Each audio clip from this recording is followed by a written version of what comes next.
द्विजेश्वर, शिव जी का एक नाम है द्विजेश्वर। क्या नाम है? द्विजेश्वर।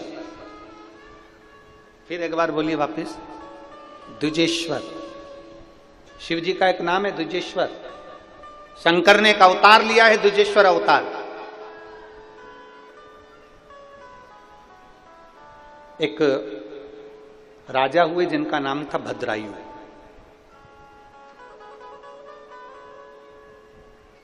जिनकी धर्म पत्नी का नाम था कीर्ति मालिनी।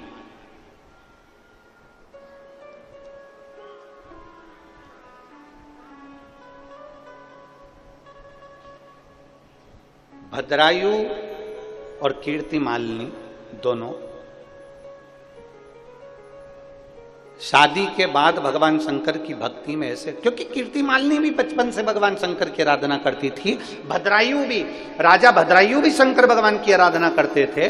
दोनों ने विवाह करा और विवाह करने के बाद दोनों ने नियम बना लिया कि प्रतिदिन शंकर भगवान के शिवलिंग का पूजन करना।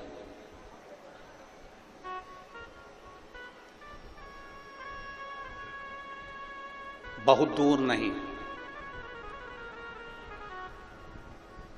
अगर रास्ते में भी हो ना, रास्ते में भी चल रहे हो और आज शंकर भगवान को तुम्हारा पानी नहीं चढ़ाया, आज शिव जी को तुमने जल नहीं चढ़ाया है, शंकर भगवान को जल नहीं चढ़ाया और तुम्हारी बोतल में जल रखा हुआ है, झूठा नहीं है, अच्छा है, सफर कर रहे हो, कहीं शिवालय दिख जाए, रोक लो गाड़ी, आज मैंने दिन भर से भगवान को जल नहीं चढ़ाया था तो यहीं चढ़ा देती हूं, एकांतेश्वर महादेव को।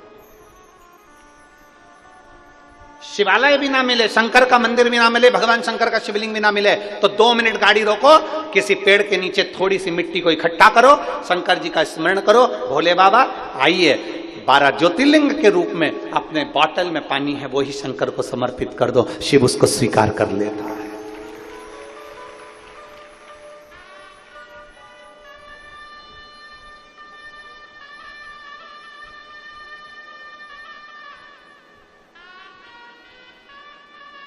बहुत सरल, इससे सरल दुनिया में कोई देवता नहीं हो सकता, वो देव अधिदेव महादेव, जिनको भोला कहते हैं।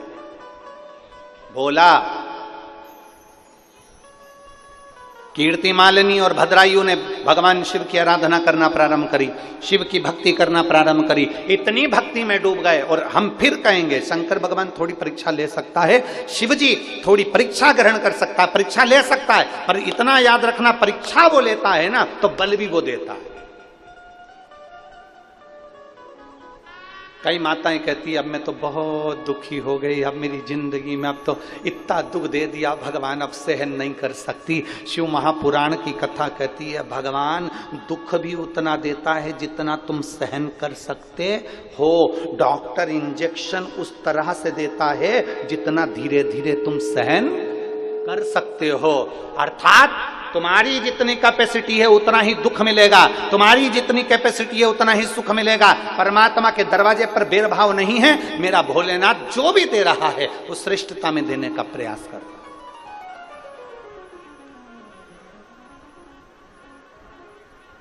भद्रायु, कीर्ति मालिनी दोनों शिव की आराधना कर रहे हैं, दोनों शिव की। और शंभो शरणे पड़ी मांगू घड़ी रे घड़ी, दुख काटो दया करी दर्शन आपो। शंभो शरणे पड़ी मांगू दूध काटो दया करी दर्शन आपो। भद्रायु और कीर्ति मालिनी ने शिव जी की आराधना करना प्रारंभ कर दिया। भाग्य कौन लिखता है? जम के बोलो, कौन लिखने वाला है? वो देवता। भाग्य कौन लिखते हैं? देवता। भाग्य कौन लिखता है? विधाता। भाग्य लिखने वाला देवता होता है, भाग्य बनाने वाला देवता होता है, भाग्य लिखने वाला विधाता होता है, भाग्य लिखने वाला देवता होता है।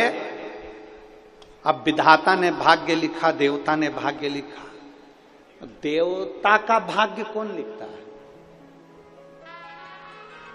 कोई तुमसे पूछ सकता है कि देवता ने हमारा भाग्य लिखा, तो देवता का भाग्य किसने लिखा?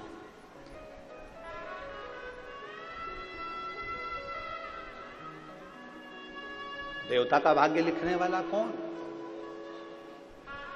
एक हाथ में भोलेनाथ जी ने अमृत लिया और अपनी हाथ पर कोनी में मला, मलते से भगवान विष्णु को प्रकट कर दिया। दूसरे हाथ से मंथन कर फिर उन्होंने ब्रह्मा जी को प्रकट कर कर कमल के पुष्प पर बिठा दिया।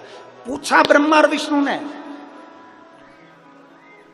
ब्रह्मा और विष्णु पूछ रहे हैं, दुनिया का भाग्य लिखने वाला विधाता होगा, पर विधाता का भाग्य लिखने वाला कौन होगा? तब ब्रह्मदेव कहते हैं दूसरे का भाग्य लिखने वाला विधाता हो सकता है, संसार के लोगों का भाग्य लिखने वाला देवता हो सकता है, पर देवता का और विधाता का भाग्य लिखने वाला भी केवल देवाधिदेव महादेव ही हो सकता है।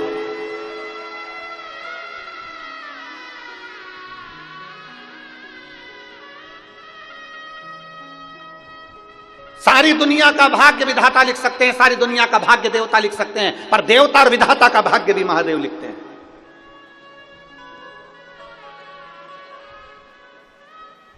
और देवता ने और विधाता ने तुम्हारे भाग्य में जो लिख दिया, तुम्हारी किस्मत में एक भी सुख की रेखा नहीं है, तुम्हारी किस्मत में एक भी अच्छी रेखा नहीं है। मान लो किसी ने कह दिया, कोई ज्योतिषाचार्य ने तुम्हारी पत्रिका देखकर कह दिया, तेरी जिंदगी में दुख ही दुख है, तेरी जिंदगी में कष्ट ही कष्ट है, तेरी जिंदगी में कहीं यश नहीं है, तो कितनी भी मेहनत कर ले तुझे हमेशा अपयश ही मिलेगा, तू जिंदगी में हमेशा दुखी रहेगा, तू कष्ट में रहेगा, तू कोई दुकान नहीं कर पाएगा, तू नौकरी नहीं कर पाएगा, तू व्यापार नहीं कर पाएगा, तू उन्नति नहीं कर पाएगा, तू जिंदगी भर गुलामी करेगा। तेरी किस्मत में यह लिखा है। दुनिया का कोई व्यक्ति तुम्हारे भाग्य को बता दे कि तेरी जिंदगी में दुख ही दुख लिखा है, मेरा एक निवेदन है, अगर उस व्यक्ति को जिसकी किस्मत में कोई सुख नहीं है, अगर वो शंकर जी के मंदिर में जाकर एक लोटा जल चढ़ाए और उसी जल को अपने मस्तक पर लगाए, तो भाग्य की रेखा भी मेरा महादेव पलट देता है।